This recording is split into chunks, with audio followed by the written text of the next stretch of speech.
Good morning, Ricardo. Good morning, Bill. And hi, Cam. Good morning. And here's Juno. Wonderful. Let's see.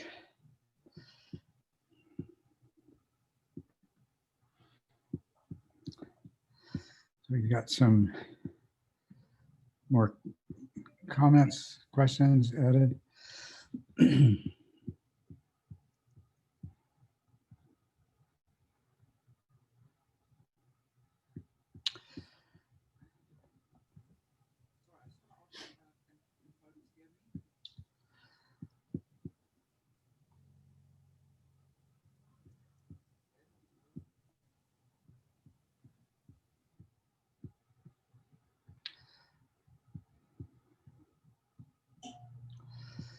All right. So Juno, I see that the first question asked for this session comes from you. And I'm just wondering if you're actually with us or you've just, you joined the meeting, but you're off getting a cup of tea or something.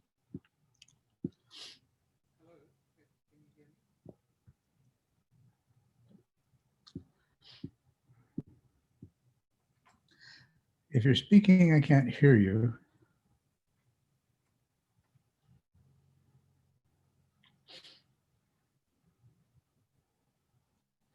Oh, you're having microphone issues. Well, I take it you can hear me then?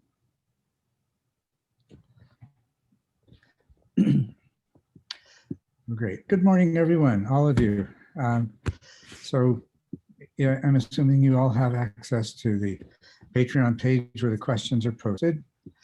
And let's have a look at, we'll have a look at Juno's question here while he's trying to resolve his microphone issues.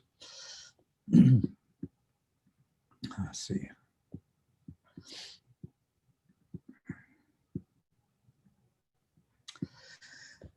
You say a friend of yours and yourself are interested in the answer to a question. There seem to be two very different flavors of awakening. The self-realization of Advaita and the levels of awakening described in Buddhism. Although dissimilar when you examine the details, both types of awakening appear to be genuine and valid. The Buddha disavowed the Advaita view, but a basic examination of traditional Advaita Vedanta makes clear that the true self that they are referring to, and Brahman, is not an entity or individualized aspect. Given this, why is there such a difference in the realization of a singular truth? And are these two views on awakening really in conflict? Well, I'd like to, Juno, I'd like to go, I'd like to hear more from you about certain aspects of your question. And what those are is you say, they seem dissimilar. Well, no, you describe them as two very different flavors of awakening. I'm curious about that statement, especially in light of what you say a little later. And also, you say that the Buddha disavowed the Advaita view, and I'm not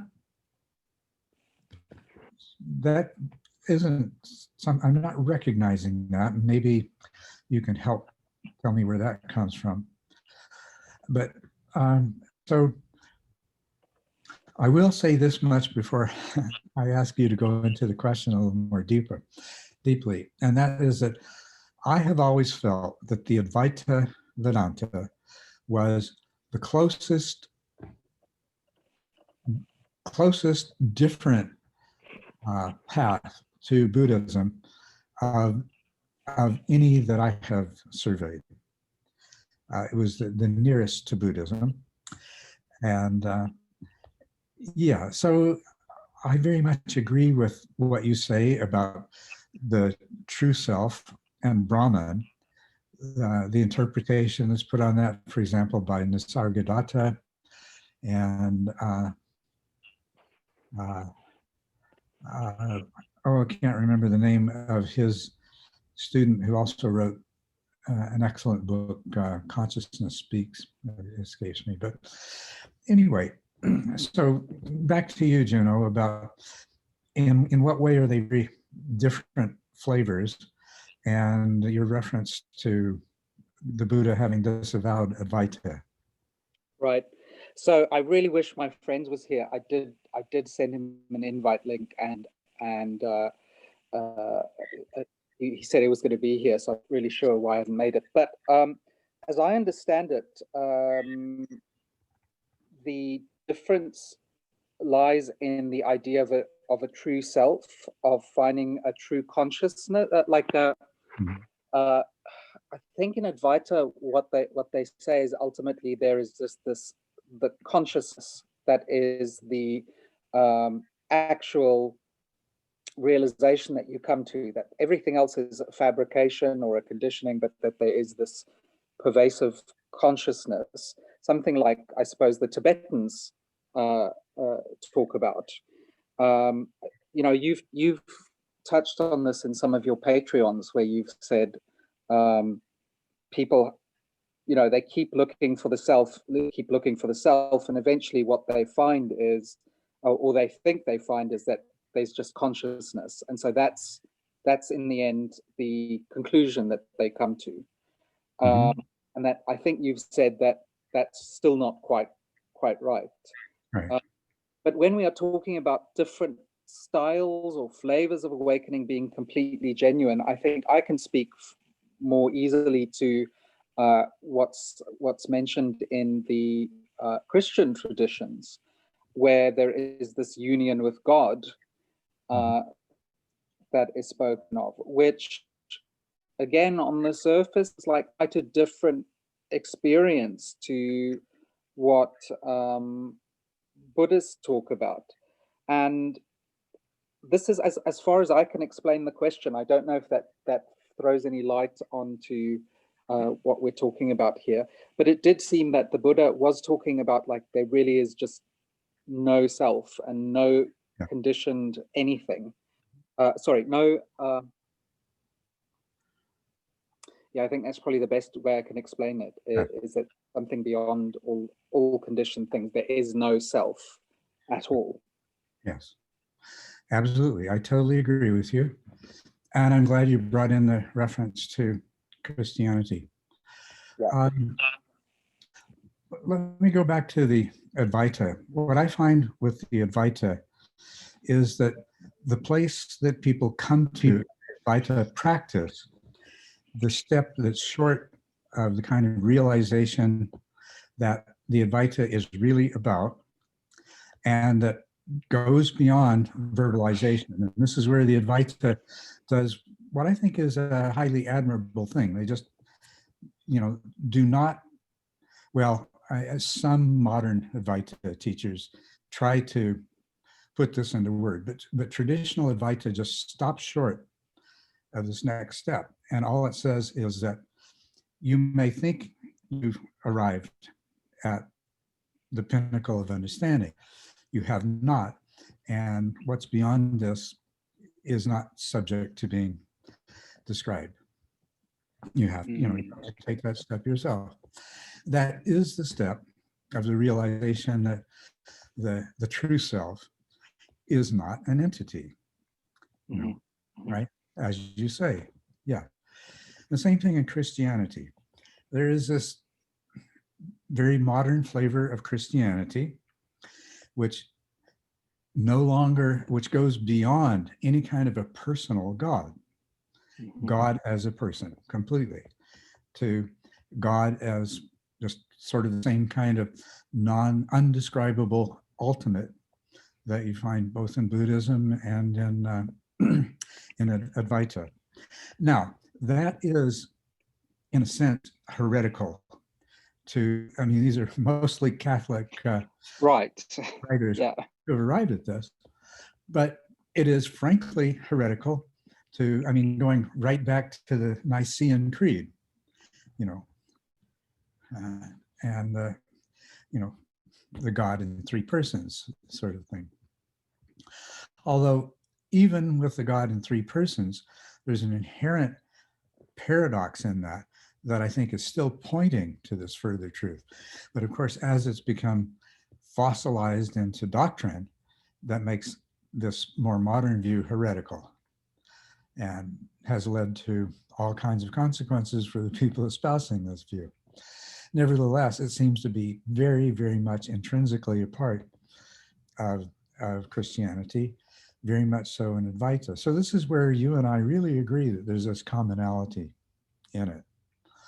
I think it's a different path to the same destination. And it does, Advaita So does. Yeah, go ahead. So you're just breaking up a little bit, and I don't know whether that's me or you. So sorry, please carry on. It seems to be back. Okay, good. Let me know if that happens again, and I'll pause just to check. Did others of you hear me breaking up there? No, okay, great. So the recording should be complete. All right. The other thing with the Advaita is the very obvious recognition that as you gradually peel away all of the other illusions that a person might hold with regard to, you know, what is this ultimate truth that we're approaching, you do arrive at a point where there's nothing left but, let's say, the experience that you are so familiar with that bears the label consciousness. And yes, this does become the clear light, the rigpa in the Tibetan tradition, right? And you know, in oh, I wish I could remember his name. It's mixed up with the name of a physicist, Ramachandran, and other teachers. But anyway, consciousness speaks. And this is a real expression of the title of that book is an expression of what Advaita brings the person to this place where it's the only thing that's left. But from this place, it's so obvious, or it becomes eventually so obvious, that this is not in and of itself the answer. Now, what I have done in TMI is describe what I believe to be the true nature of consciousness, very consistent with Rosenberg's description, you know, in A Place for Consciousness. That consciousness is the phenomenon of information exchange, but really there is nothing but information. Everything else, material, mental, in any form that you might imagine it, is actually in the realm of illusion, projection, construction. But that there is nothing but information, and that information is continuously flowing through whatever it is that suchness, everything consists of, corresponds to the Rigpa, the consciousness. And it is our only gateway to that deeper understanding. So I think I think with the Advaita, what I found so admirable about it, so beautiful about the Advaita, was that it recognized that all practitioners were sooner or later going to come to this place of making consciousness paramount. So it brings them skillfully to that, while at the same time trying to prepare the practitioner to recognize that this is not the end point, but rather consciousness is essentially the launching pad into the realization that there is nothing that can be grasped outside of the fact of consciousness itself is the launching point into this place of much more profound understanding. And I think Advaita is so beautiful in that regard, so skillful in its particular approach. which is very different than the Buddha's approach. Far more systematic, basically doing the same thing, but bringing the practitioner along by many, many more stages before reaching to this one, right? Okay. So what about your mention of the Buddha having disavowed Advaita? The reason is the Advaita that I'm familiar with is many centuries post-Buddha. So I'm not sure how that would have happened. Yeah, now this is, again, my friend is much more familiar with the Advaita stuff, so I really can't say much more about it other than he had said to me that the idea, I think in Advaita they have the idea of the Brahma or the Atman or something like that, like the true soul, and that the Buddha did not agree with this notion. And that really is as much as I can tell you about the topic. Okay, that's exactly what I'm familiar with. But that is the Vedanta, that's the pre-Advaita Vedanta. Okay. Pre-Advaita, okay? That is the Vedanta that posits this true self. And of course, with the experience of consciousness as somehow being irreducible and things like that. With all of that as being the endpoint. And the Advaita, I mean, the very name, Advaita, non-dual, within non-dual. Non-dual, yeah. So it takes the Advaita and launches it into this next realm. Okay. And so would you say, I mean, I have trouble just because I haven't experienced it, obviously, and I do understand that it said that these things are, impossible to describe in language. They just have to be experienced, and that and I think this is sort of Zen's tactic, is they go, well, any description is ultimately misleading, so it's just try and describe it too much, rather just point to it and let the person have that experience themselves. But consciousness, even consciousness, people would have trouble saying, well, if there's this universal consciousness from which all things spring, even that is not, even that is objectifying something. Yes. Right. So is that what you're trying to explain exactly, here? Exactly. And so when we read the accounts of Saint John of the Cross, or Saint Teresa of Avila, or the Sufi mystics and people like that, and they talk about this merging with God, or this this knowledge of God. Would you say that is also that's they're just speaking in a very sort of poetic way that lines up with doctrine, so that it can be acceptable to the church, or what are we talking about here? I don't think so. I think what they're doing is saying as much as can be said in language, in words. If you look at John and Teresa of Avila from that context, and this idea of it's not just becoming one with God, because that implies that you were separate. This is the essence of John's dark night, which was nothing at all like what people talk about now. I mean, it's horrible what they've done to John of the Cross, what he was trying to express. The experience has been distorted and contorted, all out of shape. This was glorious and painful at the same time. The dark night is where John was searching for the beloved, felt abandoned by the beloved, and gave rise to the realization that the reason that he could no longer see the beloved as separate is to put it in Advaita language, is that was a dualistic way of thinking.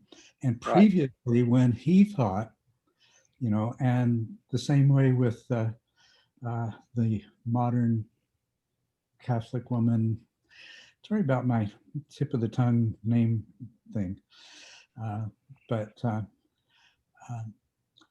anyway. Bernadette Roberts, maybe? Bernadette Roberts. Yes, exactly. Thank you. Yeah. Thank you. Bernadette Roberts describes this very well. You had this relationship where God was very much present with you and in your life. And you reach this point where you can't sustain that anymore. And there's this feeling of being lost, of somehow being abandoned, or God has disappeared, or what's happened.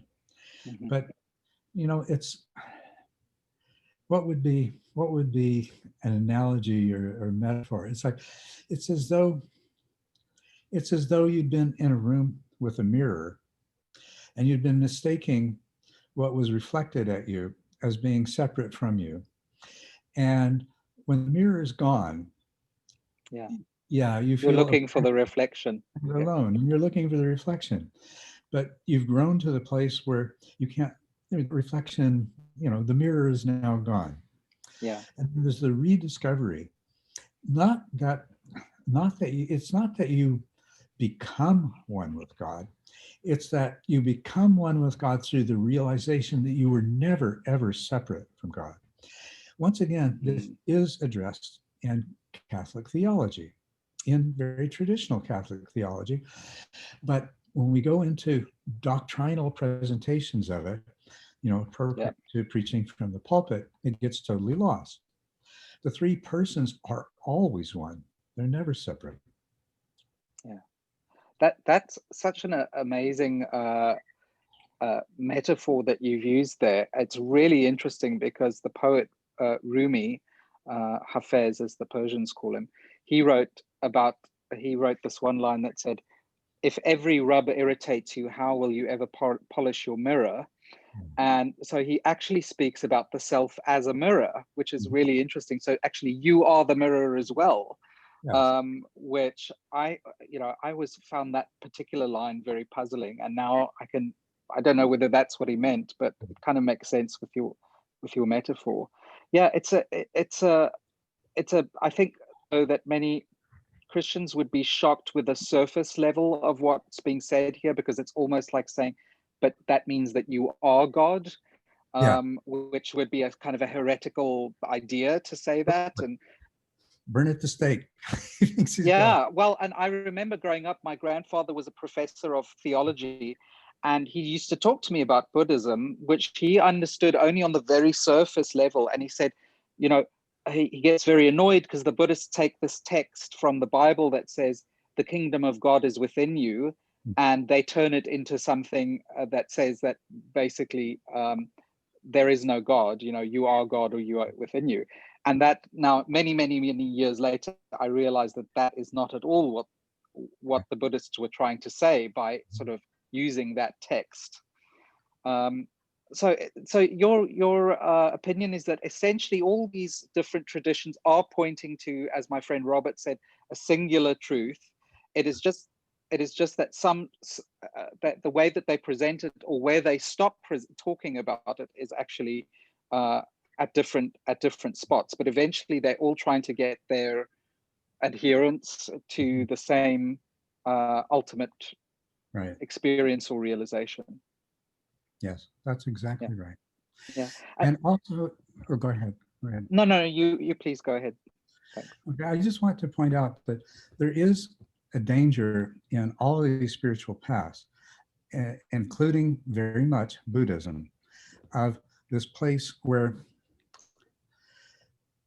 an imperfect understanding of this can put you on a knife edge between, on the one hand, solipsism. That, I am God, this is all mind created. It's like, I'm a flawed God because look at this reality I've created. But, and so Christianity, and you see this dealt with in Christianity, solipsism versus the other side of that razor's edge is nihilism. And you can so easily fall off into the side of solipsism or into the side of there is no meaning, there is no truth, there's nothing Right. here, right? And that is a very real danger. And Christianity was recognized, was written about and talked about in Buddhism, in I think any valid spiritual tradition.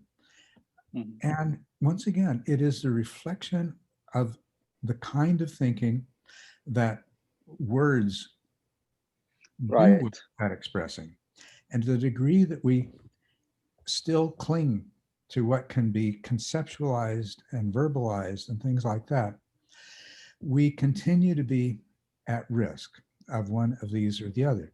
We'll fall into a logical, well, if this, then that kind of thing. And we'll come to the conclusion, either of a solipsistic reality or of a nihilistic reality.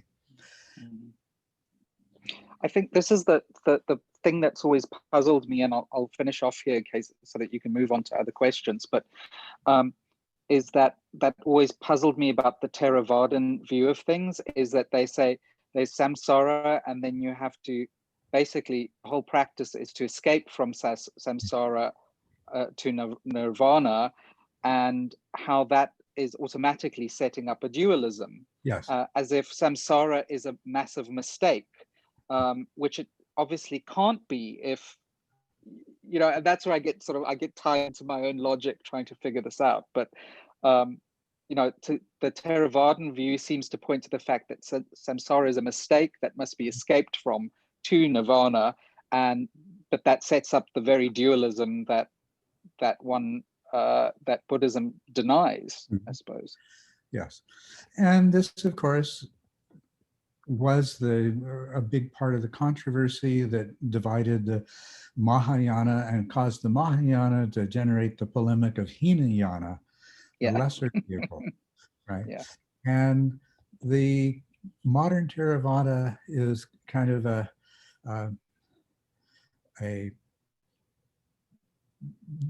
it developed out of the 18 or so different schools that Buddhism fractured into after the passing of the Buddha. There was the Vibhajawadins. These are the ones that they were very analytical. And that's the problem, as I just said. That part of our mind is what can lead us into this persistent kind of dualism. The Mahayana, samsara is nirvana. Nirvana is samsara. That's speaking directly to this. And of course, it does so in a very critical way. Once again, when we look at the history of it, because this division occurred at a point in time where Buddhism was becoming institutionalized. There were monasteries, buildings, land, all dependent upon the support by the nobility and the lay people, wealthy lay people, and things like that. So they were competing for resources. So there was this descent into very, we're so much more advanced than these guys over here. And polarization speaks of what's happening today, doesn't it? Yeah, it does. Well, this has brought up some lovely other questions that I think I'll save for another time that I think we can go into. But thank you for going into what I know is a difficult thing to explain, because every time one uses words, it does. I mean, I've certainly not awakened or anything, but I've had experiences that I'm like, the moment that I put it into words, I feel like I'm distorting what the experience actually was. And so it almost seems more sensible not to talk about these things. Yeah. Thank you very much, Culadasa. You're most welcome. Thank you for your question, Juno. I recall having seen a question from Gunnar, and it's yes, no there longer was one part of the post there. So, hi, Culadasa. Hi. Hi, if I can just say something to the last topic. Sure. There's this book I've read on it's called How the World Thinks. And if you're interested in these nuances between specific Western philosophies, they have like a topic, a full chapter just on the no self and the, the subtleties and differences. I find it very interesting. You might like it too. I'm gonna put Cool. the link in the chat. Fantastic. And just for people who might have been wondering, the book that Culadasa was speaking about, and I've lost it here, it was called Consciousness Speaks. And is that something that you recommend, Culadasa, for understanding more about the Advaita perspective?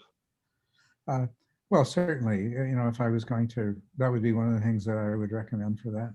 Right. So it's Ramesh Balsekar. That's it, Ramesh Balsekar. All right. Thank you very much. But basically, you can just type Consciousness Speaks. And then the other one, I think that my friend was referring to specifically, that he talked about as an example. And he said, what this guy is speaking about seems entirely genuine. Like, he's not a faker, he's not making this up, and he's not deluded. But it doesn't seem like what he's talking about is the same as Buddhism. And that was Jeff Foster. I don't know whether you know him. I don't know anything about him, but that was the name that was given to me. Thank you, Gunnar. I appreciate that. I like those sorts of books. Yeah, there's some other great questions have come up as a result of this discussion, and I'll save those for next time, unless we run out of things to talk about today. Thank you very much. Yes. So Gunnar, I take it you may have withdrawn your question, or did it just get lost? I have withdrawn the question, yeah. Okay, well. It kind of became obsolete, and okay. Everything changes, doesn't it? Everything changes, that's right. But if I could ask perhaps a shorter question, I'd like that. Otherwise, there's probably someone in the queue ahead of me. Sure, go ahead. I think we have time to answer the other questions, I think. I guess it speaks to what Juno was saying too. So 2 weeks ago, we were talking about the two sides of the witness, as in first, generally first, you recognize that there's no one doing anything, and then the other half would be that there's no one observing or witnessing or watching these things, right? And that you were pointing me to what the source of this observer might be, what conceptual model might create illusion that such an observer exists. And you pointed me to thinking in terms of everything being a process, including the I, right? And I think that is working in terms that it's making my meditation sittings more, I want to say, peaceful, more smoothly. They're going, yeah, my mind isn't making so much effort trying to understand what's, trying to analyze, I want to say, everything that's happening. And that's exactly my question today. By not trying to analyze things, by trying not to attach myself to the I feel like sometimes in meditation, I don't really know what's happening. And I wonder if this state of not knowing is a good place to be in, or if I should be trying to do something else. It's not donus if, no, you know. I know what you mean. The state of not knowing is the perfect place to be in. That doesn't preclude analysis. It just means arriving at the place where you know that analysis is not going to come up with any kind of ultimate truth. That analysis comes at a cost. And the question is always, does what it reveal outweigh what it hides? Right? So as with everything, you know, not knowing is a perfect place. Not knowing and not allowing. Our mind is desperate. As a predictive processing machine, our mind wants to come up with a solution to the question, how do I view reality in a way that works best for me? But the whole experience of our life, day by day, hour by hour, year by year, is the discovery that the model of reality we've been operating by, or some aspect of it, is not functioning and needs to be changed and is constantly changing. That is to come to the realization that that is and always will be this, the way things are. You know, that's that state of not knowing. Any understanding, whether it's rational or intuitive, is only ever provisional. And it's always evolving and changing. And in a sense, the role of mindfulness in this is the direction this evolution is taking me better or worse? To the degree that it's more consistent with some deep underlying reality that I can't access directly, it will work better longer. To the degree that it's not, it won't work as well for as long. It may work for a while, but eventually its flaws, its deficiencies will make themselves known. To arrive at that place and dwell in that place of not knowing it can allow you to continue to grow in understanding as long as you draw breath. Interesting, because that's where I find myself. The more I practice and the little that I'm able to see, the more I yearn to understand even more. You know, I feel like I yearn more for it now than at the beginning, which is weird for me. Okay, good. Cam wanted to respond there. Yeah, unless, I mean, I can go after though. It looked like you wanted to say a final thing, you know. I don't know if I did.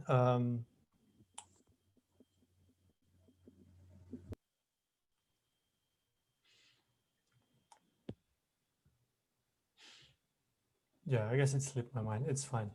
Thank you, Culadasa. That's very helpful, as always. Most welcome. I just wanted, is it okay if I chime in here? Because this is coming up from the topic at hand. It's not from the queue, it's the time. This is just really interesting that this is coming up because,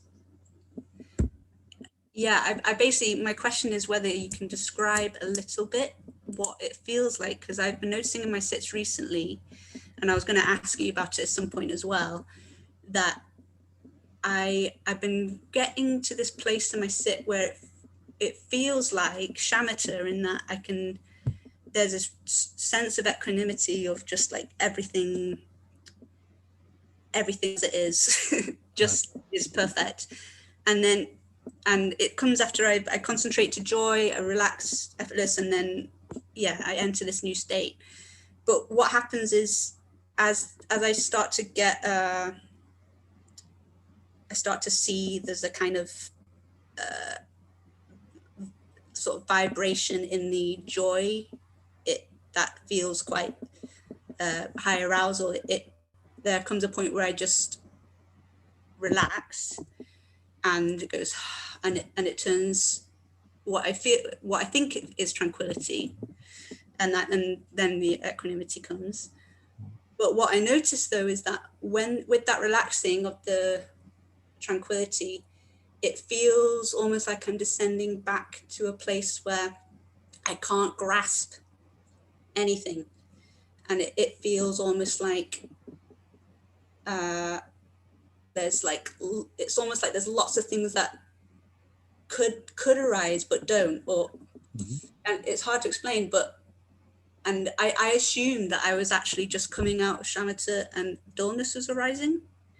But is it possible that that's actually what you've been talking about, of this kind of place where, because I thought that because it's not clear and I can't grasp, I just assumed dullness was arising. But it is true that it does feel very, very different, because that strong peacefulness really remains no matter what. And there's just this, almost to the point where I just think, it doesn't matter if I'm dull, I'm just going to stay here anyway because it's just so nice. But yeah, I wondered if you had any thoughts about what it feels like. Sure. Yeah. Well, what it feels like is, yes, you can relax into it. It's very liberating. Okay.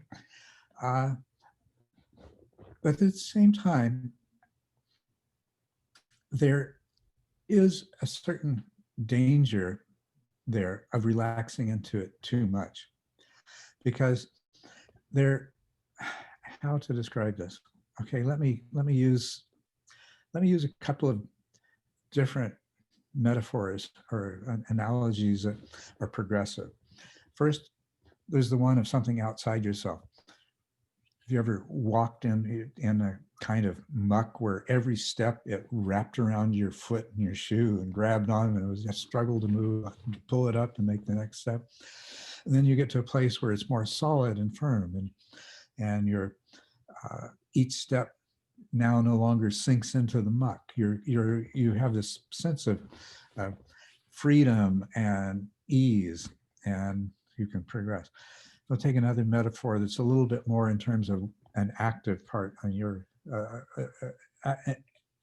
action on your part, like been body surfing waves, and you go through this period where you can't quite catch the rhythm of the wave, and you keep getting smacked in the face by the wave because you're out of sync with it, and then you get into the rhythm, and now you're just riding the waves, and it's beautiful. That's the whole reason you do that. It feels so good, so liberating, so much fun.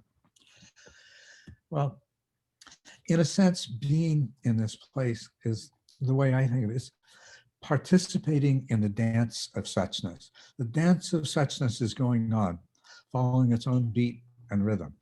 You are trying to fall into that so that you're following it perfectly. You're in step.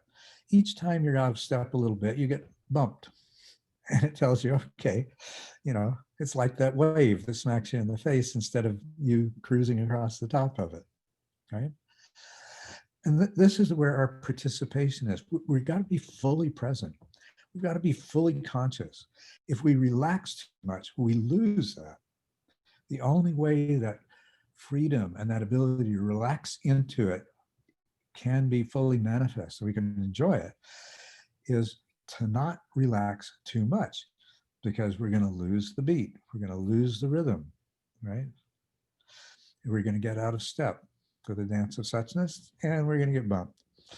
And of course, if we bump back in resistance, it just gets worse, right? So, yeah, it could turn into dullness. And if it does, it's going to manifest by, at some point, realizing, this is kind of what I was saying. You need to have that mindfulness that your evolution moment by moment is not taking you in the wrong direction. And to the degree that you keep finding yourself out of step with suchness, it's taking you in the wrong direction. So you go back to finding the rhythm and flow. This, I think, is much more the way Shinzen uses flow, right? Yeah. You're just in the flow of everything. You're becoming a part of it. And when you do, everything assists you to stay part of it. But if you don't continue to participate actively from your side, you lose that.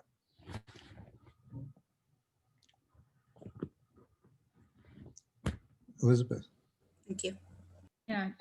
So when Shinchen uses flow, it's change, not the sense of sort of staying with flow. But the other piece of this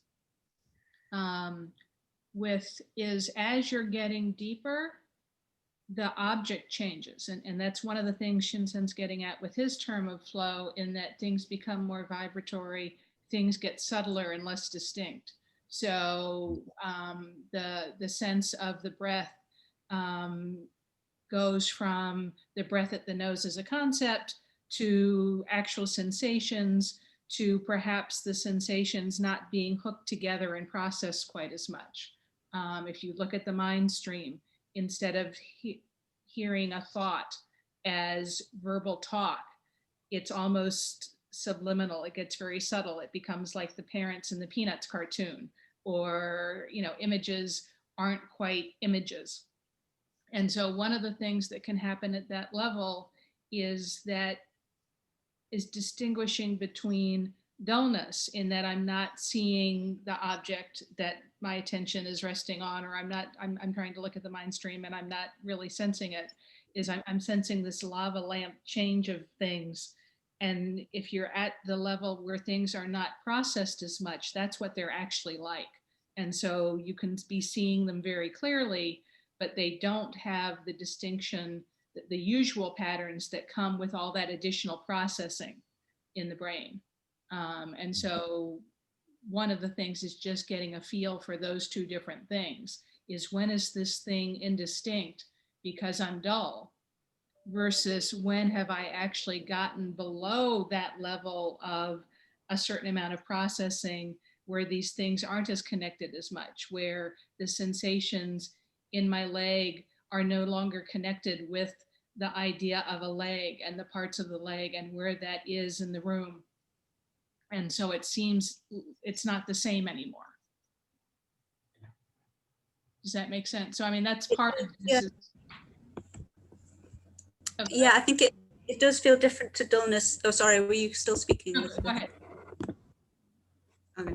It does feel different to dullness, because I think when my experience of dullness is that I'm sort of like not really there, and it's kind of, it's hazy. Whereas with this, it's more that there's so much so fast that I'm like, there's nothing to be like, to, normally in normal experience, you can just, if something arises, you can see that it's arising and passing. Whereas this is like, it arises and it's passed before you know that it's arised. So you only are aware of the fact that something, but then it happens again and it's happening so fast. So the experience feels like just, and also even the process of I as Cam, I'm witnessing this, is in it somehow. So it's like exactly as you're saying, or just this sort of everything is happening now. So, but then because it comes with this deep peacefulness and this kind of, I just wondered if it was a type of dullness that arises coming out of a deeper state. But yeah, maybe Yeah, I mean, maybe about working out which is which. It can be a very deep equanimity to this process, right? And so this stuff's arising and passing, and it's just being this process, right? And part of what's going on is self and world is just part of this process. So it's all breaking up too, right? And when that happens with deep equanimity, it's very peaceful and very joyful. When that level of equanimity isn't there, people start having more problems with it. And because, wait a minute, that was me that just dissolved, and me's arising, and that's world, or was it me, or was it, so you can get in weird places with it. So having that deep equanimity is wonderful. And, that's just letting that process happen, having the equanimity, and whatever clarity you can bring to it, but again, if you're at that level, those things won't be distinct because you're kind of below the level that has all the pieces hooked together. And so, but yeah, no, that's wonderful. Enjoy it. Thank you both. Okay. Does anybody else have a comment before? I think the next question to go to would be Pasquale's, and then we could go to Stefan's. Stefan is not here. Does anyone else have any comment on what's been discussed so far before I move on to Pasquale's question? Well, if Cam, from perhaps a peer perspective, in my view, something that resembles that happens when I attach myself too much to the idea of the witness, that I'm observing things, and it gets my mind really racing, and I get a lot of energy, and it's like 220 volts, but it's very tiring and doesn't get me anywhere, if that makes sense. I don't know, just wanted to, maybe that helps. Thank you. Great. Okay, let's look at your question, Pasquale. I'm just wondering if there is any benefit to changing between peripheral awareness and one-pointedness, similar to what you described in stage 6 when changing between the sensations at the nose and then to the body. I came out of a cold recently and feeling like I was back at square one for a while. Some dullness and mind wandering was common and pretty annoying. But it occurred to me, change between being aware of everything to focus on the sensations at my nose or body. When I did this a number of times, I seemed to get a firm grip on my practice again, and mind wandering and dullness did not last long after that. I guess I'm asking if there is any benefit doing this beyond getting rid of dullness and mind wandering. What I would say, Pasquale, reading this is that, so you were coming out of a cold and you found yourself at an earlier stage of the practice. So there was dullness and there was forgetting, mind wandering. But what you did was you recapitulated in a very appropriate way. Right? You may well not have thought of it this way, but what you were doing was recapitulating the steps that you went through as a beginner. We begin by trying to stabilize our attention. Now, there are two ways that can happen, and we try to avoid the one that is a non-productive dead end. Those two ways are to increase the power of our awareness so that we know when we're beginning the descent into dullness or into gross distraction leading to forgetting and ultimately mind wandering. The other is to just put a lot of focused energy onto shutting everything out except the object of attention. Now, the latter is the dead end. And that does not sound like what you were doing. And maybe the reason you weren't doing that is differently than somebody at stage 2 or early stage 3. You had dullness.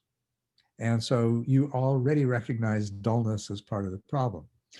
So what you were doing is invoking the abilities you already had to detect either dullness or distraction arising. And so what you did was very appropriate. You focused in more single-pointedly to stability of attention. You already had the pre-existing skill sets for using awareness to detect that. But as a part of focusing in on the meditation object, you were also holding the intention not to allow that to turn into a collapse of awareness and a very intense focus, a single pointed focus on the meditation object. Because what you were struggling with was dullness as well. And so so it was a very appropriate and balanced approach.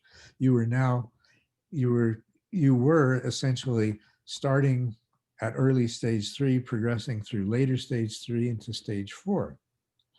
And this is what it took. This is a perfect example of practicing according to what's happening in the moment. When you have both distraction and dullness, then you practice according to what's happening.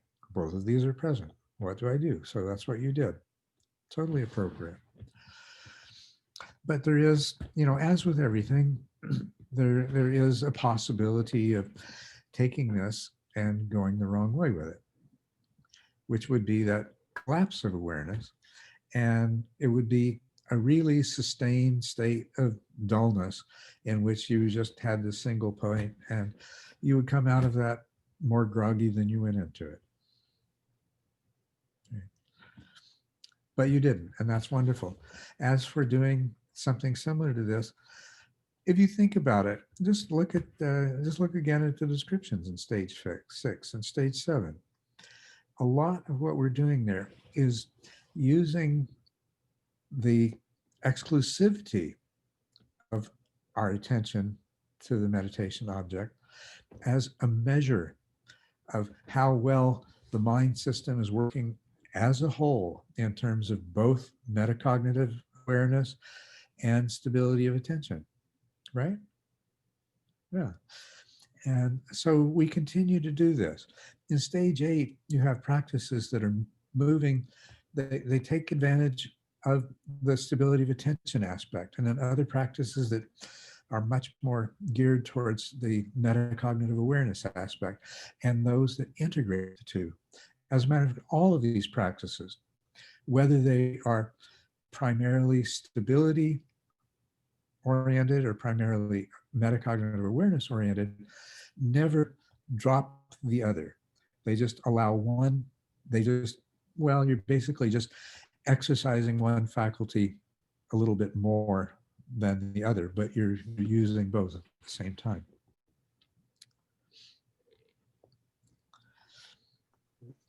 Thank you. Yeah, I think this time it was like, instead of going through the book and finding kind of, what is it that I have to do here, it just seemed to kind of occur, like when I was trying to go between focusing on the sensations at the nose and then the body, it's something I could do quite easily, and it was really helpful. And this time I thought, oh, why don't I do that peripheral awareness and then focusing and then expand, and I just thought, oh, okay, that seems to work. But then I was kind of wondering where it goes, like when it kind of loses its necessity, and you can do other things. But yeah. That is exactly what we want to do always in any of these things like this. What works, but don't cling to it past the point that it is either not necessary or that it no longer works. Hold it gently, use it while it works. Be very willing to let go of it as soon as it's no longer necessary, or as soon as it's no longer working. Okay. Thank you. Yeah, you're welcome. Does anybody else have any comments before I move on to Stefan's question? Stefan's question is the last of those that were posted in advance. And so after I deal with that, I'll just, anybody that has more questions that they want to ask, feel free. All right, let's look at Stefan's question.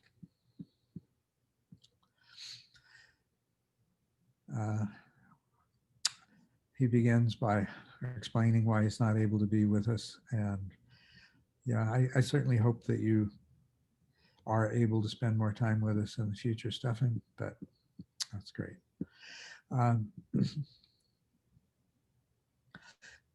I would again like to ask a question today with regards to the stages and the strictness of when to practice in which stage. I was under the impression that you said a few times that it is okay to practice in several stages during one session. When I practice for 60 plus minutes in a day, I sometimes start out with light forgetting and see myself in stage 3, followed by a certain duration where I would judge myself to practice according to stage 4.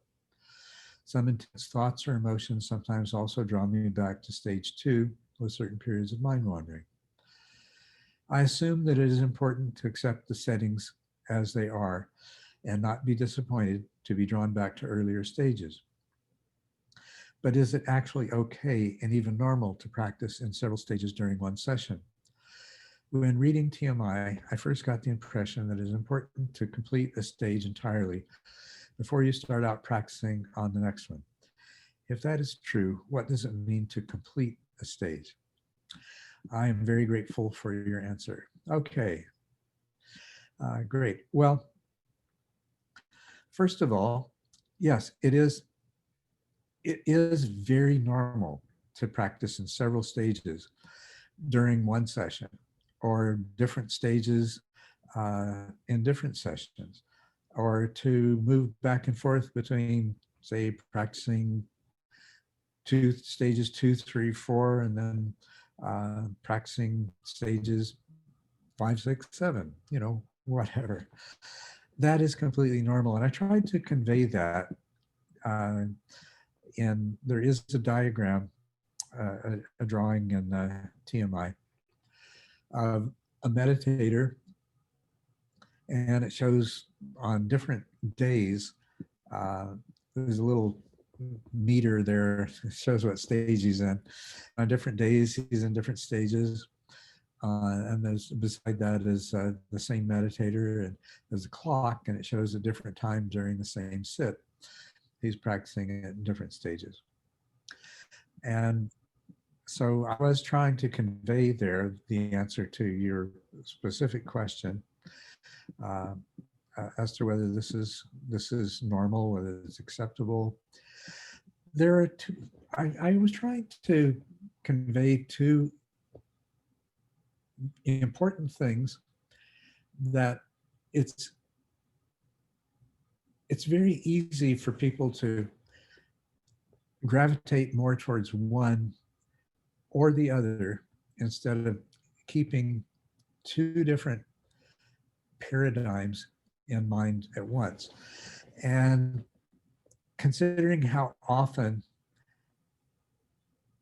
just as it seems like what you may have done in formulating this question is exactly that you were gravitating more towards the emphasis I put on not trying to get ahead of yourself, not practicing, not doing practices or working to achieve specific goals that were beyond where your current level of overall development is. And that's the one half of it. But the other half of it, I think, is best described just with whatever is happening in your meditation in the moment, then that is the basis for your practice in that moment. And whether that moment lasts a full 60 minutes or whether it's a few minutes and then, there's a qualitative change in what's happening in your meditation and a shift is appropriate. So maybe I'll just address the two things. To complete one stage means, look at how it's look at how that is defined. The completion of a stage is in terms of, well, in terms of these earlier developmental stages, it's always in terms of how stable your attention is, in terms of everything from exclusivity through forgetting and mind wandering, different measures of attentional stability, the quality of your awareness, all the way through from having some extrospective awareness while focusing on the meditation object, through to being in a fully metacognitive state where attention is an aspect of what's happening in awareness. Okay? And also in terms of dullness, being able to distinguish the quality of dullness and the degree of acceptability in terms of what else is happening in your mind. So gross dullness, or strong dullness, I should say, strong dullness is a particular kind of problem that needs to be dealt with in its own right. We can define stages in terms of the presence or absence or how quickly and easily you can deal with strong dullness. Progressive subtle dullness is the next thing. And then the stable subtle dullness is the next thing after that. And then beyond stable subtle dullness is how much does the power of your consciousness in terms of clarity and intensity and vividness of perception in both awareness and of the object of attention, you know, how well are you able to continuously increase that as needed? You know, it's like, how well can you switch from a jog into a sprint when you need to, right? How long can you sprint before you need to slow back down to a jog again? And improving your skills and abilities with doing that. So what, on the one hand, what I want to do is encourage the meditator to master these skill sets before identifying with the techniques and the goals and objectives of a higher stage. Where I'm coming from in this is I practiced in a lot of different techniques. And the conclusion that I came to is that most of them were limited because there was not a recognition of this overall developmental process. And so these particular methods and techniques would skip over would leave huge gaps in the development. They would be very out of balance. It's like developing stamina, but not developing strength, sort of thing, right? Just gross imbalances. And this was the limitation of pretty much all of the techniques that I'd ever trained in. The only system that seemed to clearly recognize a progressive developmental process was an expansion of the 9 stages that I based TMI on. And so that was the framework that I built this practice on. It is very important to completely develop all of these different faculties, all of these different skill sets, and to integrate them to become the kind of master meditator for whom insight and awakening is inevitable. To the degree that there are gaps, it's not going to work as well.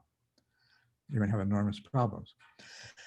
In contrast to that, though, the flip side of this is that the mind system is complex and multi-part. The portion of the mind system that is present for and engaged in a particular meditation session or a part of a meditation session varies, and not all parts of your mind system are at the same developmental level. So the practice has to take that into account. When you've had a cold, then you sit down to meditate, and you are a different person than the one that was meditating before you got the cold. If there's a lot of very disturbing events taking place in your life, when you sit down to meditate after that has occurred, or in the midst of that occurring, there's not going to be the same parts of your mind system active and engaged in the meditation process when you sit down on the cushion. There's all kinds, many parts of your mind system that had been saying, you guys can meditate, go ahead, and I'm just going to hang out. But because those are the parts of the mind system that have been responding to this situation in your life, they're the ones that are present when you sit down on the cushion. They haven't been meditating before. They can't generate the stability of attention. They can't generate the clarity of awareness that a different subset that traditionally or more consistently, typically, was what was present, was what you invoked when you sat down on the meditation cushion. All kinds of things can play into this. And, you know, it's very fractal. So even in the course of no big changes in your life, when you sit down every day, it's a little bit different than it was the day before, right? And so you have to respect that. You can't be locked into, oh, well, I'm at stage 5, and therefore I can't do stage 6 practices because I'm not at stage 6 yet. And somehow I've got to use the stage 5 practices to overcome progressive subtle dullness and strong dullness when they occur. No, you deal with them the same. You go back and use the techniques from stage 4 because that's what's happening. You know, likewise for anything else. So I do realize that as much as I tried to present both perspectives, I could probably redo that and do a better job of it now that I've seen how well, one thing I feel really good about is a huge number of people that have grasped both principles, not to try to get ahead of yourself, but at the same time to feel free. You know, if you've been practicing at stage 4 and you find yourself solidly in latter stage 5, there's no reason not to do those practices, right? It's just don't trick yourself into thinking from now on I'm going to be at stage 5. So there's people that have grasped both sides of this, and a huge number. So I feel like I did a pretty good job. But I've seen also how even people that had grasped it can lose sight of that. And if I were to rewrite this, I try to be even more skillful at communicating the appropriate balance between these two views of how to practice.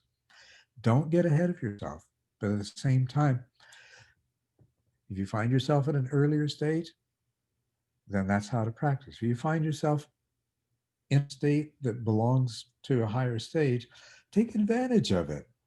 But don't be surprised when you lose it again and you go back to where you were before. So Stefan's not here to respond to that, but any of the rest of you that would like to, please do so.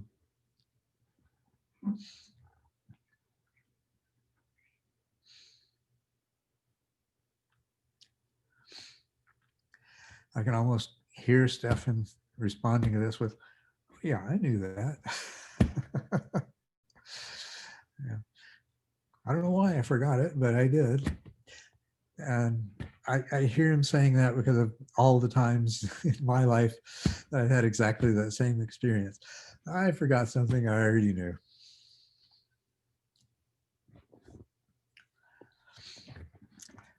All right. Well, is there anything else anybody would like to talk about? Gunnar. Go ahead. Sure, I'd love to ask a question. So I've experimented in the past with cannabis, and I know of its mind numbing problems, and why that's not something you want to pursue. But anyway, my experience back then was that you very briefly, you do get perhaps borrowed mindfulness. That's how I'd put it. You do get like enhanced perception of sounds and flavors, but you're gonna pay that back afterwards. And I could feel like 2 days later, feeling dullness throughout the day and less, being less alive in a way. So I was wondering if Culadasa, if you had any an opinion on CBD, though, which does not contain THC, which I understand it's just a physical, muscular, physiological thing. Anyway, that's the question. Well, that is a good question, and it's one that I've had some experience with over the last few years. I mean, I had earlier in my life used, smoked marijuana, and then I came to the place where I realized I really don't like the way this makes me feel stupid, and I realized that I've been largely doing it in response to sort of, this is what everybody else was doing. We sit down, we're visiting, things like that. Somebody makes them available. And of course, the effect it had on me is I'd get very quiet, very withdrawn. And, one day I realized, why am I doing this? It's totally counterproductive. I'm doing it in order to be a part of the group, and the effect it has is I withdraw from the group. So for many, many years, I just never bothered with it at all. Then when I was diagnosed with cancer, I was very aware of, and of course, everybody trying to be helpful, one of the things that they would often bring up is, that CBD oil and THC are very valuable in fighting cancer. And so I tried that. I knew that I didn't like the effect of THC, but one of the first things that I discovered was that people had said CBD oil is helpful, but it requires THC to be effective. And the recommendations were to use oils or edibles or things like that that were 2 parts CBD oil to 1 part THC. And I'm not sure how scientifically and statistically well supported that particular proportion is, but I found it predominant across all of the dispensaries in Arizona, that I can go to with my medical marijuana cards. It's what most physicians, it's the only thing that they've heard, and it's what you encounter. Well, for me, and the kind of doses that were being recommended, that was totally intolerable. So I tried taking the oil or the tar or the edible before I went to sleep at night, with the hopes that the effect of THC would be gone in the morning. And I'm still sort of left with that. With the recurrence of my cancer back in June of this year, about 5 years later, I was looking at all of the other potential interventions that I can employ. And of course, that was one of them. And this time around, I chose not to try that one because basically I couldn't afford the degree of dullness that it conduced towards. And I'm hoping right now, fingers crossed, that was a reasonable choice, and I haven't deprived myself of a significant therapeutic benefit by doing so. The trade-off is very real. I mean, even in terms of opening the gates of perception, marijuana, THC does have value, but it's a very limited value that's quickly exhausted. It does create a kind of dullness, which relaxes the filters that prevent things from arising from your subconscious and sort of intuitive perspective from arising. So that aspect of things is very much enhanced. It does greatly enhance your sensory enjoyment of things. It has tremendous value for patients like myself in improving appetite and allowing people to enjoy taste sensations and smells and things like that more. One of the biggest problems we're faced with is not being able to eat, losing weight. So there's many beneficial things in various health. There are many other aspects of health and medicine where THC and CBD are useful. One of the most recent ones I discovered and was amazed in the effectiveness of it is I have a rotator cuff tear in my right arm and I'm right-handed. So it's very inconveniencing. Medically, I've been given lidocaine ointments. They're helpful in reducing the pain. Somebody introduced me to a CBD oil with THC as a liniment to apply. I'd say at least 5 times as effective as lidocaine. Wonderful, with no mental effects at all. So I love it. I'm not sure what else I can say to that. It's just, yeah, I agree with you. It's something that has both value of various sorts, but also has its downside. And I'm not entirely precluding that I would make use of something more than just the topical applications of it, if it seemed appropriate.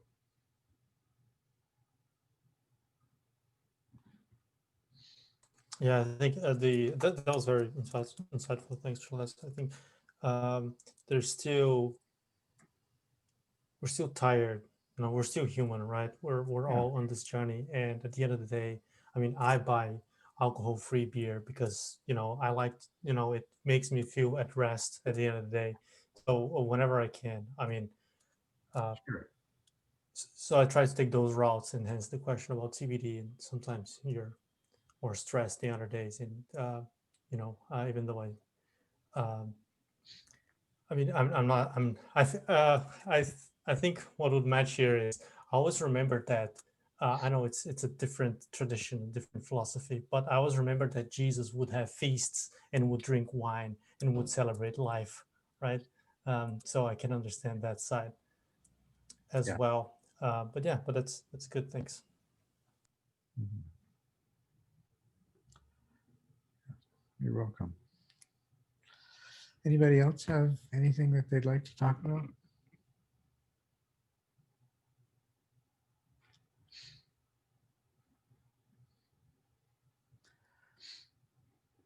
Juno, you said earlier that you had other questions if we didn't,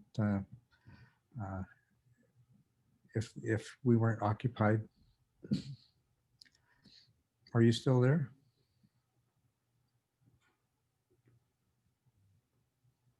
I guess Juno stepped away. Bill, hi.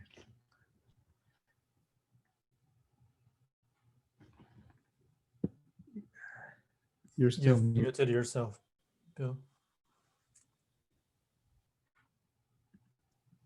After listening to many of the, most all of your recorded discourses,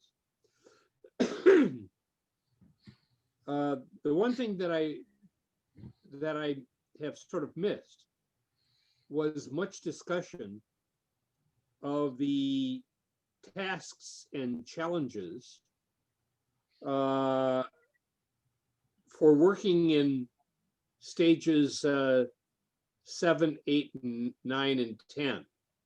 And I would be interested in hearing you talk about those stages at some point. Well, I would be glad to. 7, 8, 9, and 10 is a large enough topic that I would find it, I would end up, if I just said, okay, I'm going to talk about 7, it's the last 4 stages. I would end up rambling potentially all over all kinds of territory. I mean, it gets into those are the stages where insight occurs. I could go on and on about insight, the nature of insight, the different forms it takes, all of these sort of things. I could go on and on about the way insight leads into path attainment. I could go into how each of the individual practices contributes in different ways towards developing the mind that has the ability to achieve insight and to encourage the maturation of those insights to the point of path attainment, one or more paths. I do much better in these kinds of discussions of large topics when somebody has specific questions. So if you have a more specific question, I'm glad to have you back, Juno. Wonderful. But if you have a more specific question to get me started, Bill, that would be very helpful. Unfortunately, no. I mean, the only way that I would maybe say, if you wanted to talk about it, would be to just say talk about the 7th stage. Mm-hmm. But if Juno has some other questions that he would like to ask now, that's fine too. Okay. You probably recognize a lot of the things that are brought up by different people. I mean, today, Cam and Gunnar are really about later stages. So, but anyway, any other questions along those lines, I'm happy to deal with. And likewise, Juno, if you have a more specific question.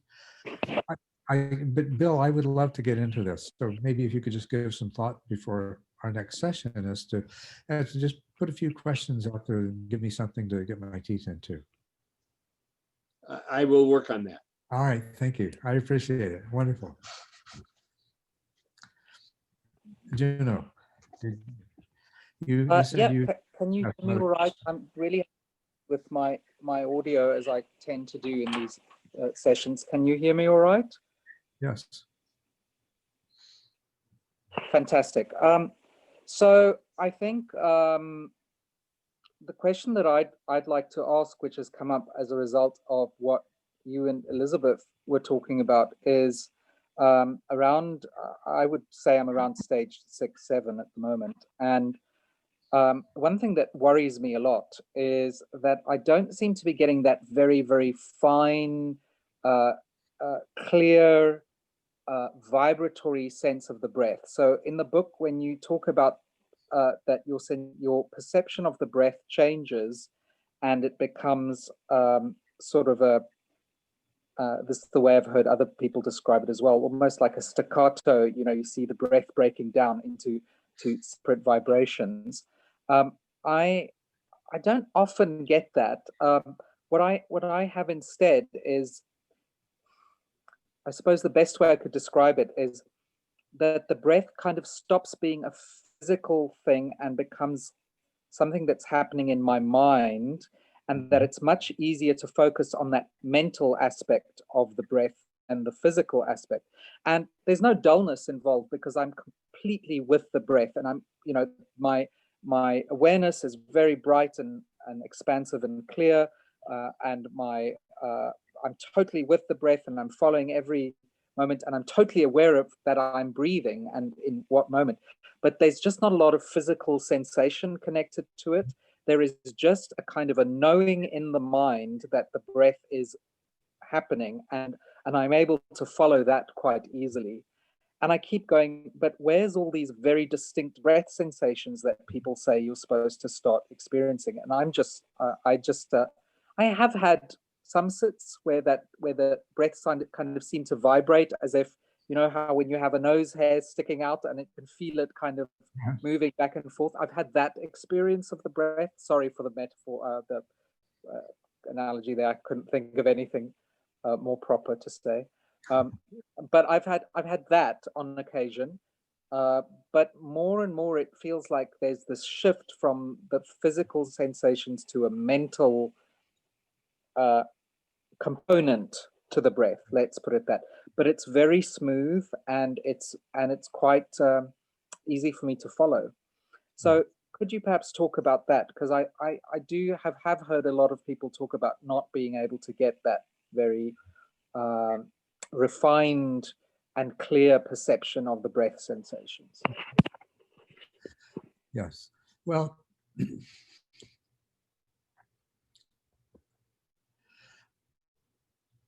what we're talking about here is that particular quality of attention that the word vipassana refers to.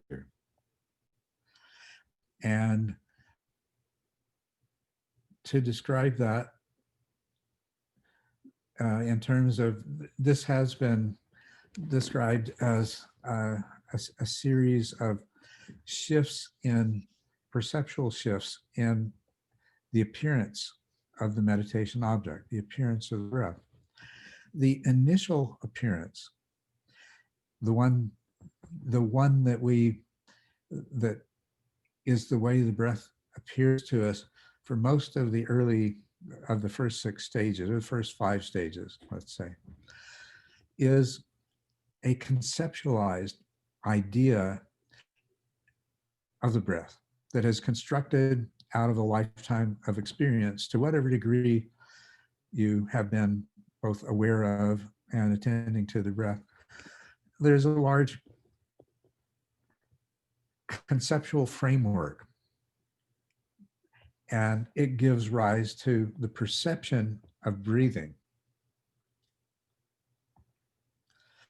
Inherent in this are a lot of highly constructed of mental formations, things that are interpretations, they're stories, they're model building about what's happening. Now, the training in Vipassana begins with following, where you're trying to deconstruct the experience so that you're identifying progressively more and more sensory detail in what makes up the breath. Now, you have this concept of in-breath and out-breath. And the two are distinct in that there are different sensory phenomena that are associated with each of these. They feel there's a sequence of sensations that arises and passes away, which is different. And what arises in consciousness is the story about this series of sensations. This is the in-breath. This is the out-breath. That's the story. This is the pause between the in and the out-breath.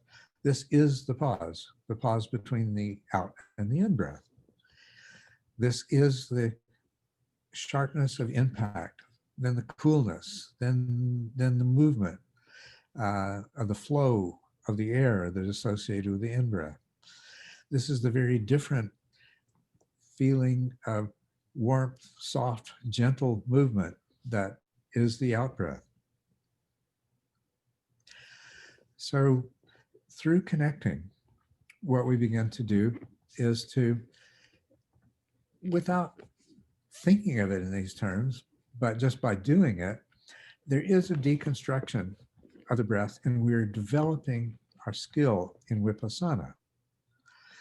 At some point, we'll have this frank realization that, all there is, and this happens as a very tangible experience, usually in stage 6, sometimes before, and sometimes not till later, but this very tangible experience that what I had been calling the breath is nothing but a series of sensations.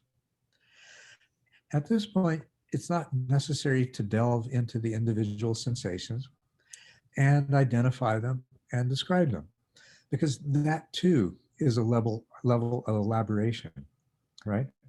It's just, wow, they're there. And that's all there ever really was, right? So perhaps as a pointing out, without hopefully scripting you to think you're experiencing something that you're not. This is, I feel safe in doing this because it seems to be such a universal experience that you will come to that point of just seeing that's all there ever was, this series of sensations arising and passing away. The next step beyond that is to realize that there's a story involved with those sensations, that they are arising in a particular place in my body. That falls away too. That falls away naturally as a result of an ongoing process. Once set in motion, given the opportunity, it's going to continue, and the way that you perceive what you've known as a breath is going to change.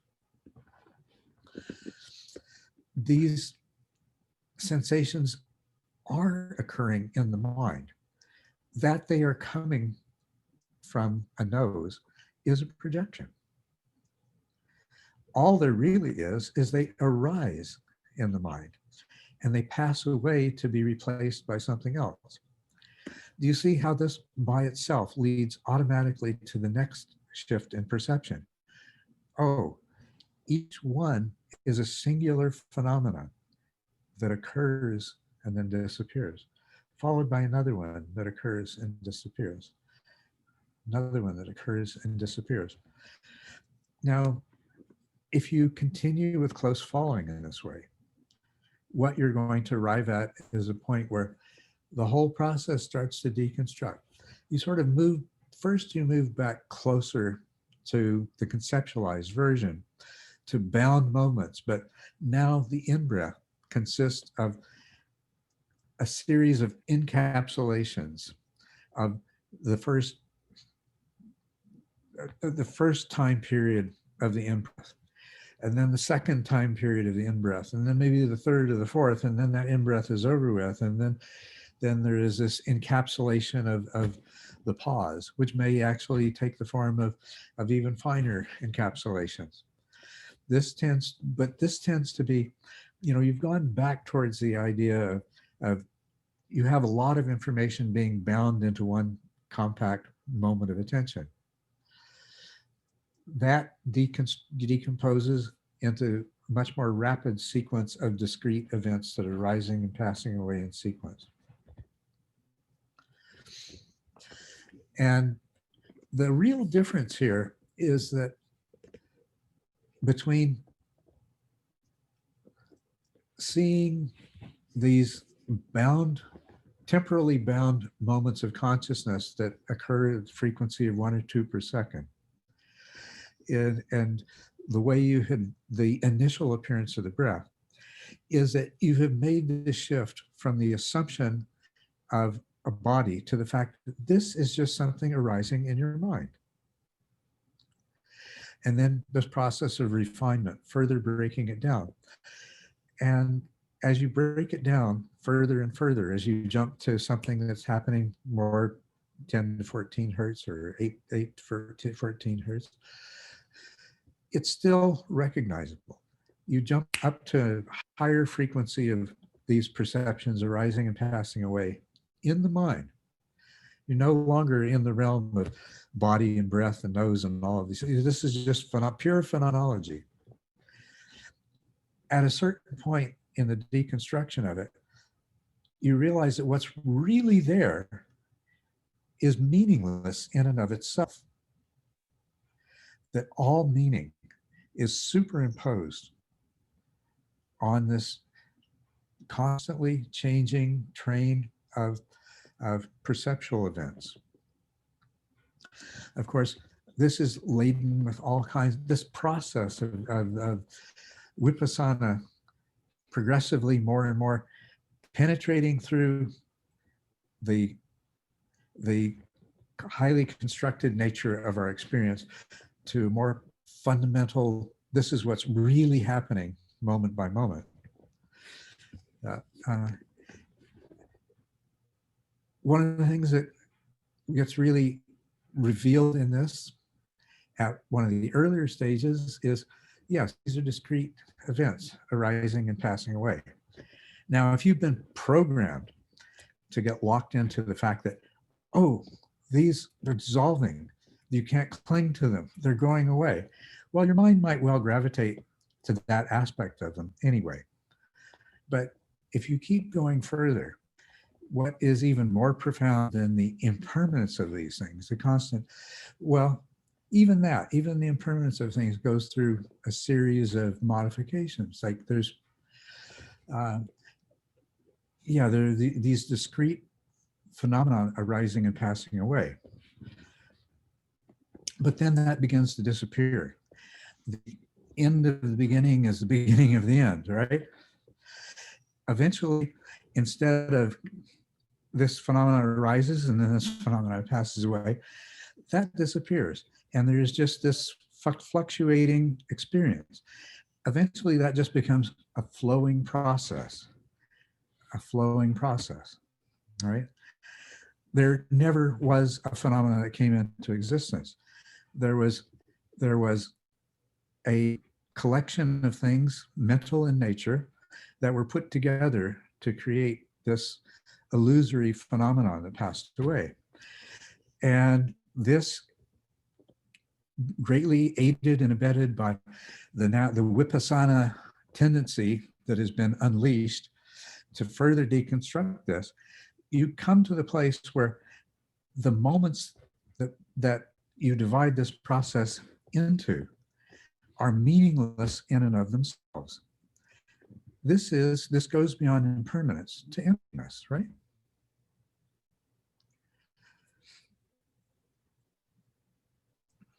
So because I think I've understood the progression that you explained there. Mm-hmm. I'm just trying to figure out where my experience fits in with this.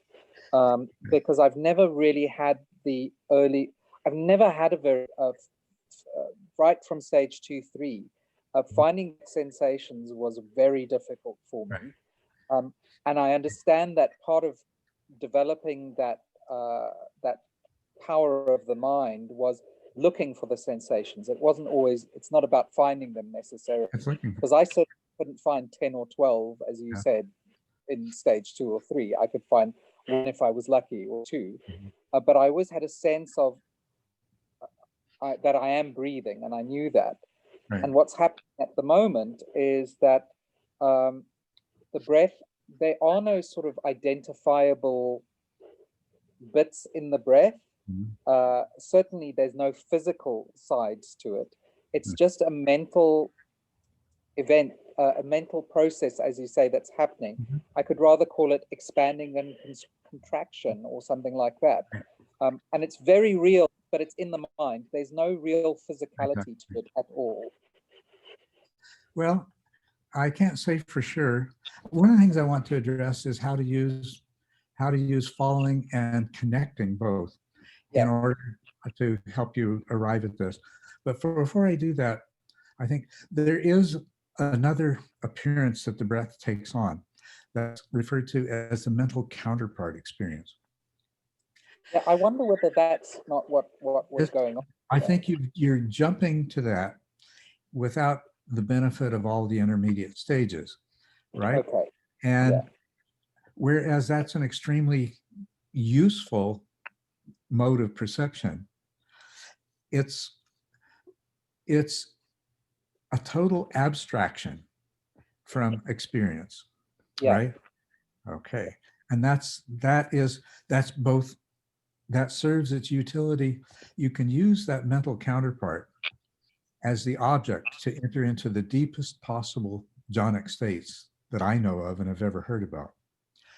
But on the other hand, it is the purest of mental constructs. Okay. It is, so it's yet another construct, right? it's yet another construct. What it is like is, your perception of the breath, or of any part of it, the in-breath or the out-breath. What your mind does is it takes any repeated experience, and to a greater or lesser degree, most of our experiences are repeated. So it's very efficient for the mind to construct a model of the breath, and a model of the in-breath, and the model of the out-breath, and eventually leave behind what gave rise to that model entirely. There is only the highly abstract mental construct of breath. Okay. Now, in terms of how you can use connecting and following to help bring you to the place of vipassana kicking in, is you already talked about the following. Now, I never intended that somebody would identify 10 or 12 sensations in the in-breath at stage 3, but this is where I introduced that kind of detail, and I tried to say, you might not experience this now, but eventually you'll be able to go beyond this, right? It's a very worthwhile exercise to just 2 or 3 sensations and identify them clearly, and so on and so forth. Now, in following, you're focusing very much on what's arising in the moment. Now, bring awareness into this.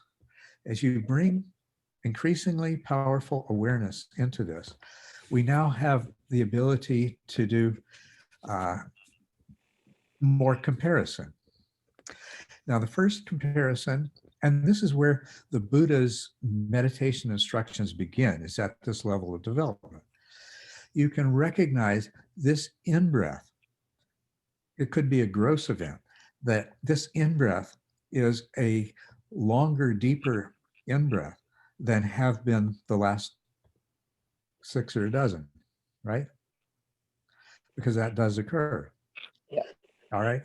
That involves a temporal expansion to compare this in-breath to previous in-breath. You can do this. Now that's a pretty big time scale.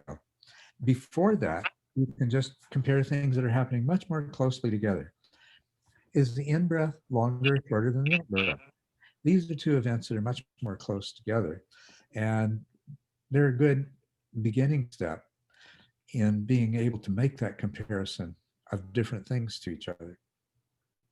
Okay.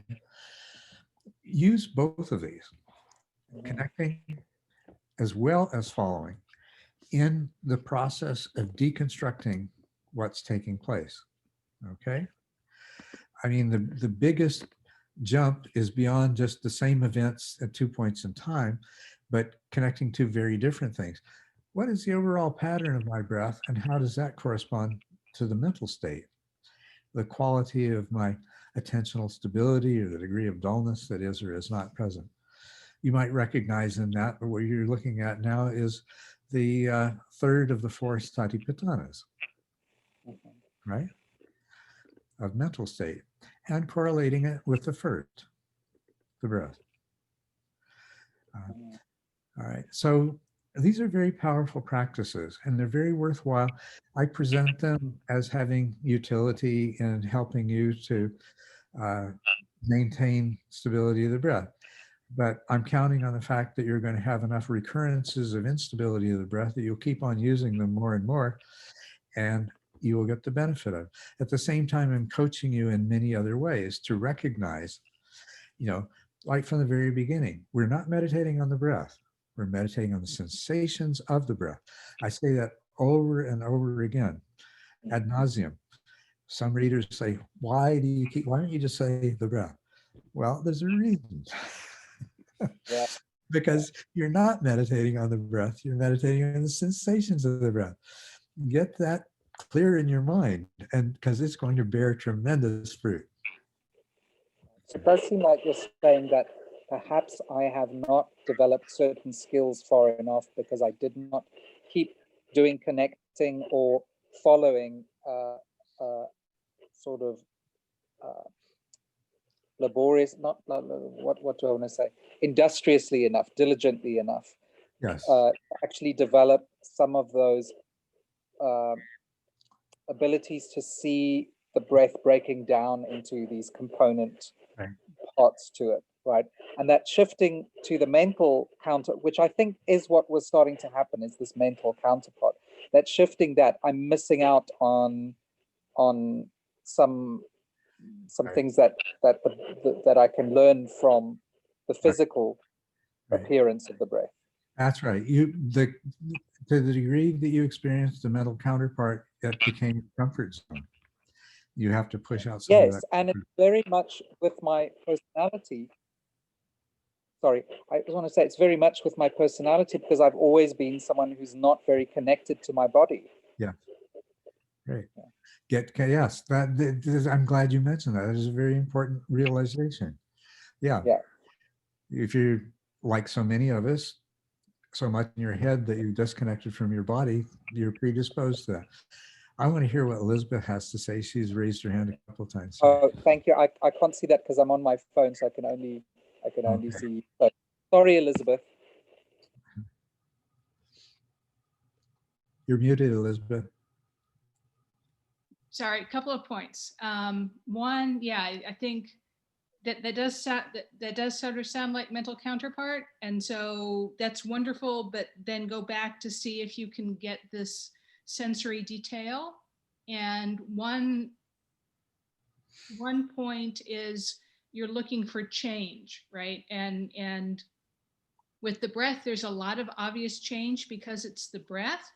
So another possibility would be to find some other physical sensation in the body and look there to see if you can get any sense of clarity about that, right? So it's going to strengthen different skills. How large is that sensation? What's its volume? Does it have density? What's its shape? And what you're looking for, one, is can I get all sorts of different sensory details about it? And this applies to the breath or to, my leg or something, right? But then also, is there change, right? So that's what this thing about arising and passing is getting at. You're looking for any sense of change, of how it's changing. And one thing Shinzen talks about is a lot of traditions talk about this as arising and passing away. But this is sort of like a wave particle argument with light. It might be particles, it might be arising and passing away, it might be waves. It might be spatial, expansion, contraction. Some of the Zen traditions talking about as expansion and contraction, not as arising and passing away. And so find the metaphor that works for you. What it's about is details and then change. And so, and those are the two components you're looking for. And with the breath, it's in some ways, I think, hard because there's such obvious changes about in and out that sometimes and sometimes you're focused on such a small region that sometimes it's hard to notice some of the detail, especially if you're not into the body in the beginning. So find a relatively comfortable place in your body, probably, because then if you want to rest attention on it, it's not necessarily easy with a part of your body that's not comfortable. But that might be an alternative of just to work on the skill building piece of this, of recognizing if I'm deficient in this skill set to detect these kinds of things. But, some people don't see it primarily as vibratory flow. What you're looking for is just change and what change is like for you, because that will get at this idea that it's these changing processes. So whether or not you can get different vibratory things, or if it's much more of a wavy thing or things moving around, I think that the point is you want to get at, can I get a lot of sensory detail out of something? And then can I get the fact that that's not stable? I mean, if it's stable, that's actually really interesting too. Shinzen has you look, is if there isn't any change, then look at the stability. But you're looking for, is there change? What's changing and how? Does that make sense?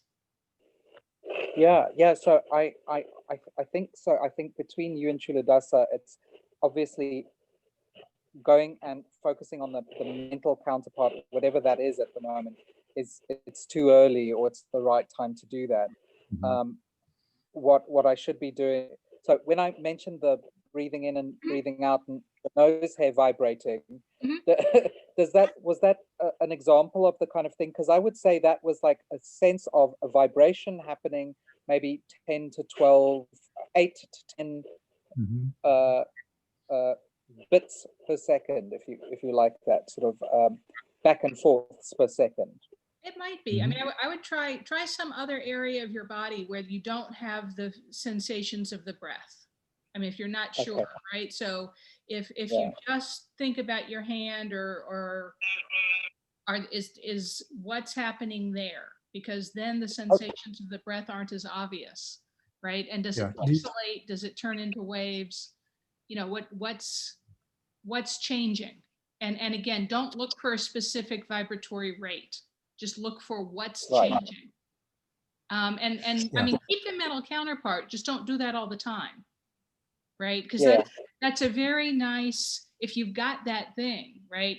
It's this very restful, very peaceful, very nice. Oh, it absolutely is. And it's so tempting to just go there and stay with it. Right. So do that sometimes.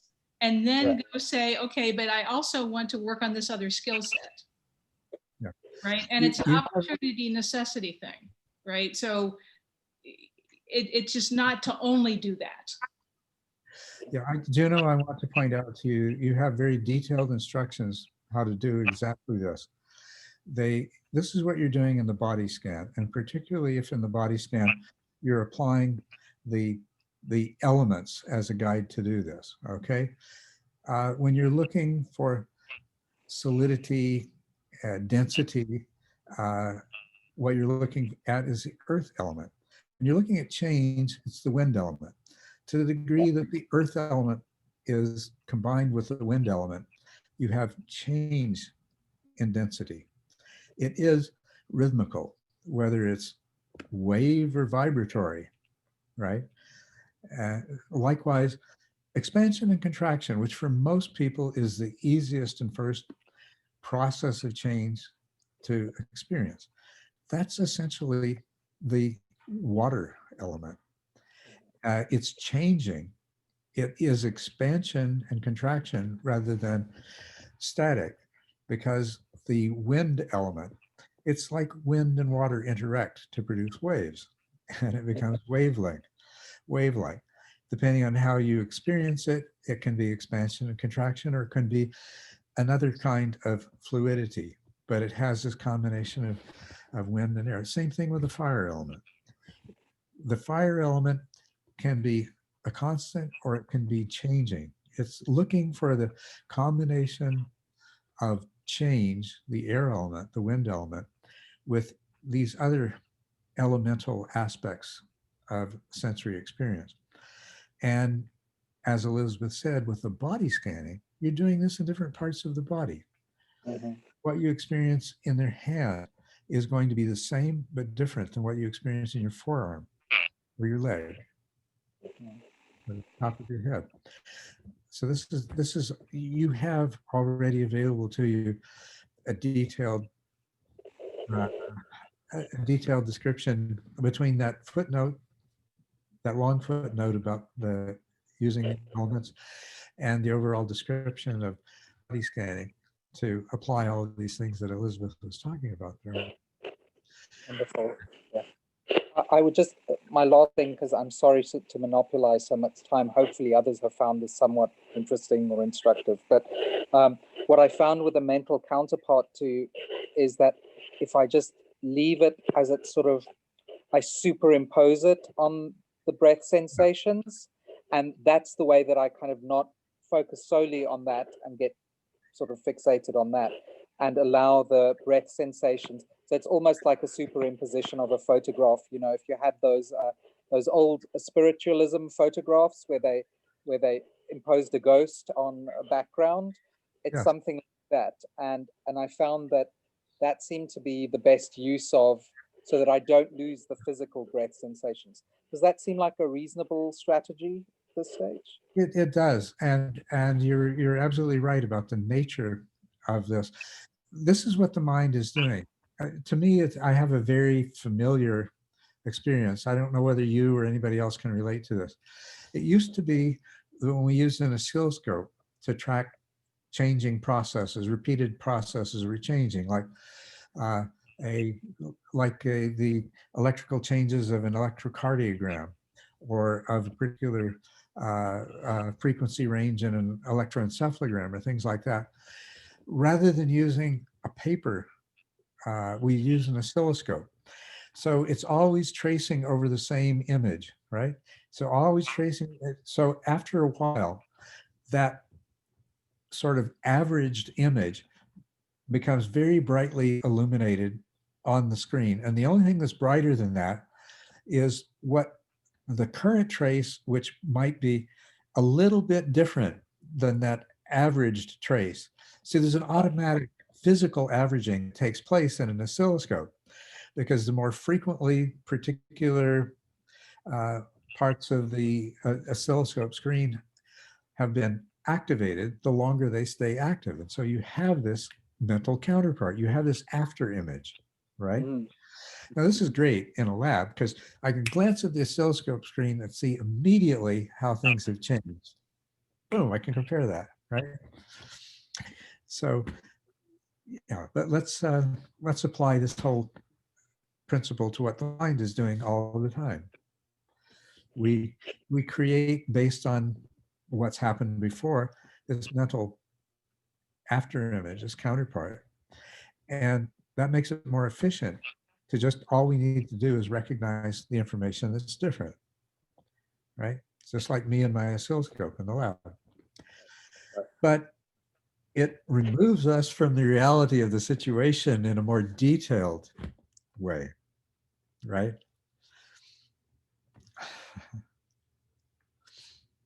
Yes, Cam. I just have a tiny point, which is that I had a very similar thing where I was very much with the conception of the breath for a long time rather than sensation. And one thing that did a big change for me was when I realized that I was actually trying to breathe, if that makes sense. Like, you know how the instruction is to observe the breath, but don't try to create a special rhythm. Without realizing it, I was actually deliberately going inhale for a certain length of time and exhale for a certain length of time, when I realized that actually I just needed to really sit back. That was a big change in helping to be with the actual sensation rather than the conception, because that if you're inhaling and exhaling at the same rate deliberately, that's much easier to stay in that mental conception. So just a little.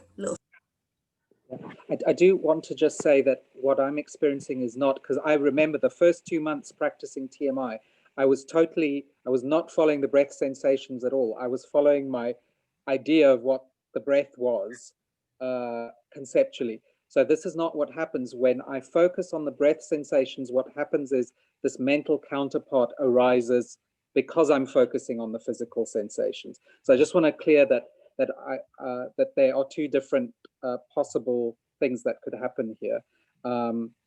And I think what Elizabeth said was spot on. It was like there's this mental counterpart that arises when I'm focusing on the physical sensations, and then it's just much easier to switch to that. It's so comfortable and smooth and uncluttered, I suppose. Thanks, Cam.